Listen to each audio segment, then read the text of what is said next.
आज मेसमध्ये सांडग्याची भाजी बनवत आहे। बऱ्याच कमेंट मला येत होत्या की सांडग्याची भाजी बनवून दाखवा। तर सांडगे मस्त गुलाबी रंगावरती भाजून घेतले। कढईमध्ये तेल गरम करून त्याच्यामध्ये जिरा, मोहरी, कढीपत्ता आणि कांदा चांगला बारीक चिरून टाकला। मस्त असा परतून घेतला। थोडासा हिंग आणि मीठ टाकून गुलाबी रंगावरती कांदा चांगला परतून घेतला। नंतर त्यामध्ये मी मस्त असे पिकलेले 2 टमाटर बारीक चिरून टाकले। व्यवस्थित असा कांदा टमाटर परतून घेतला। हिरवी मिरची, लसूण, मीठ घालून ठेचा बनवला होता तो टाकून घेतला।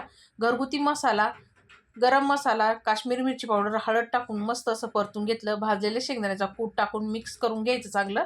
नंतर त्यामध्ये भाजलेले सांडगे टाकायचे। मस्त सांडगे चांगले मसाल्यामध्ये मिक्स करून घ्यायचे आणि थोडंसं पाणी घालायचं त्याच्यामध्ये आणि मिक्स करून झाकण देऊन चांगले सांडगे वाफळून घ्यायचे। इथं सांडग्याची भाजी आपली शिजलेली आहे। आता कोथिंबीर टाकायची आणि मिक्स करून घ्यायची। तयार झाली सांडग्याची भाजी। तर मंडळी, या तुम्ही पण खायला जाता तर चॅनलला सबस्क्राईब करा। धन्यवाद।